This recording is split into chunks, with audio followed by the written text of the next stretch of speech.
और नहीं साथियों, नमस्कार। आपका स्वागत है, अभिनंदन है अपने चैनल विधि ज्ञान चर्चा में। मैं RS धीमान एडवोकेट। साथियों, आज का हमारा टॉपिक है, आज का विषय यानी आज हम चर्चा करेंगे उत्तर प्रदेश राजस्व संहिता 2006 की धारा 107 के संबंध में। तो साथियों, जो धारा 107 है वो कृषि भूमि यानी कि एग्रीकल्चर लैंड में जो वसीयत की जाती है उसके संबंध में बताती है। तो साथियों, जो हमारे चैनल पे हमारे व्यूअर्स नए हैं, अभी तक हमारे चैनल को सब्सक्राइब नहीं किया, कृपया चैनल को सब्सक्राइब कर लें, वीडियो को शेयर करें, लाइक करें और साथियों कमेंट भी किया करें। तो आइए साथियों देखते हैं उत्तर प्रदेश राजस्व संहिता 2006 भूमि विधि के अंतर्गत वसीयत, इच्छापत्र, विल, रिक्वेस्ट। साथियों, वसीयत, इच्छापत्र, विल और रिक्वेस्ट चारों का मतलब एक ही है। अब हम साथियों देखते हैं वसीयत कहते किसे हैं।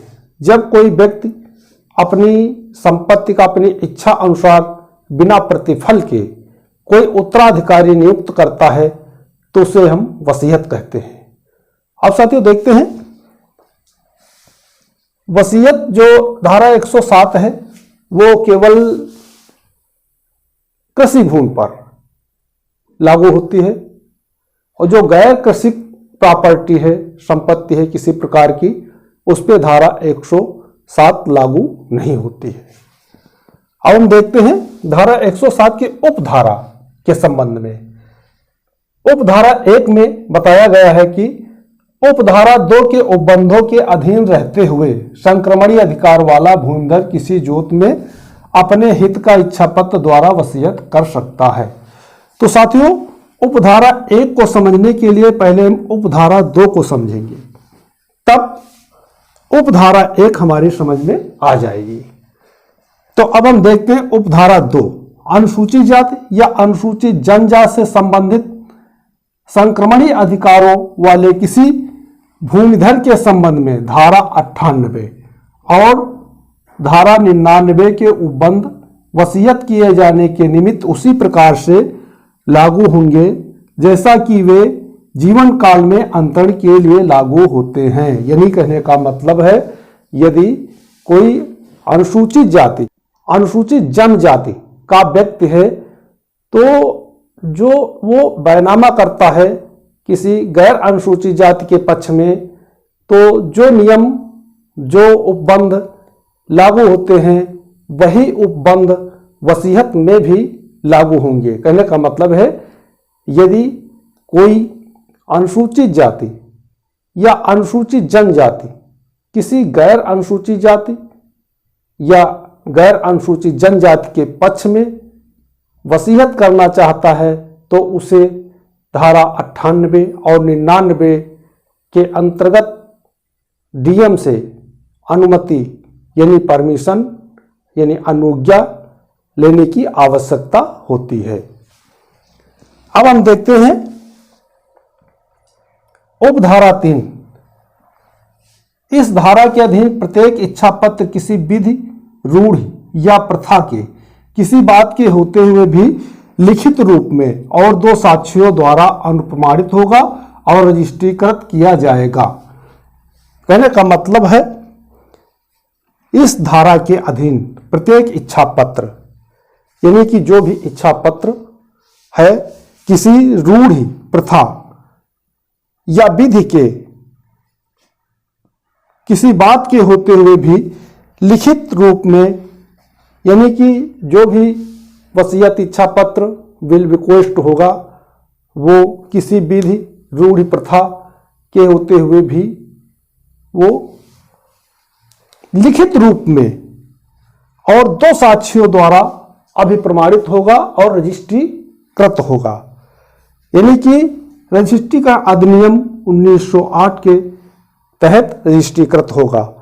और साथियों, जो वसीयत है, वसीयत पहले अनरजिस्टर्ड वसीयत का वैल्यू था। 23/8/2004 को जो अनरजिस्टर्ड वसीयत है उसको अमान्य करार कर दिया गया। कहने का मतलब है, 23/8/2004 के बाद जो अनरजिस्टर्ड वसीयत हुआ करती है उसको अमान्य कर दिया गया और वसीयत का रजिस्ट्रीकरण होना आवश्यक कर दिया गया। कहने का मतलब है, वसीयत जो होगी वो पंजीकृत कृत होगी, तभी वो मान्य होगी, अन्यथा अमान्य होगी। अब देखते हैं उपधारा 4, संक्रमणीय अधिकार वाले किसी भूमिधर या आसामी किसी जोत में अपने हित को इच्छा पत्र द्वारा वसीयत करने का अधिकार ना होगा। कहने का मतलब है यदि कोई असंक्रमणीय भूमिधर है या आसामी है तो उसे वसीयत, इच्छापत्र, विल बिक्वेस्ट करने का अधिकार नहीं होगा। अब देखते हैं उपधारा 5 में बताया गया है कि इस धारा के उपबंधों के उल्लंघन में की गई कोई वसीयत शून्य होगी।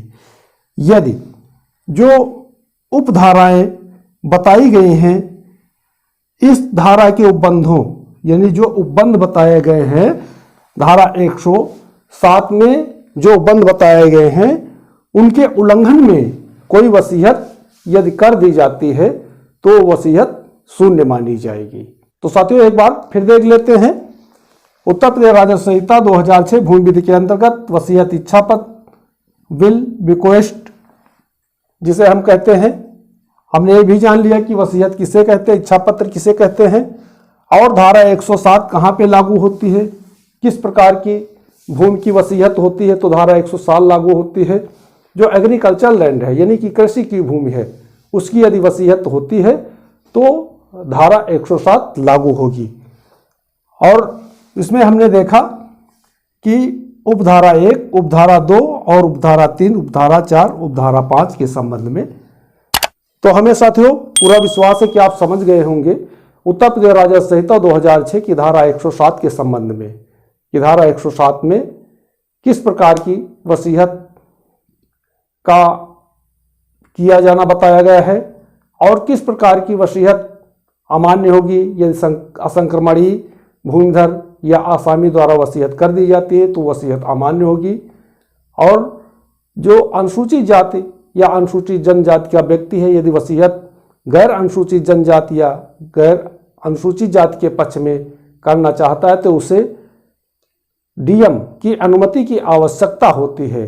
और जो गैर अनुसूचित जाति या गैर अनुसूचित जनजाति व्यक्ति है वो उसको यानी कि परमिशन की आवश्यकता नहीं होती है, वो वसीयत करने के लिए स्वच्छंद है और किसी के भी पक्ष में वसीयत कर सकता है। तो साथियों हमें पूरा विश्वास है कि आप इस टॉपिक को समझ गए होंगे कि यानी कि उत्तर प्रदेश राजस्व संहिता 2006 की धारा 107 के संबंध में। तो साथियों जो हमारे चैनल पे हमारे व्यूअर्स नए अभी तक हमारे चैनल को सब्सक्राइब नहीं किया है कृपया चैनल को सब्सक्राइब कर ले, वीडियो को शेयर करें और लाइक भी करें और साथियों कमेंट भी किया करें। तो साथियों आज के वीडियो में बस इतना ही। अगले वीडियो तक के लिए नमस्कार।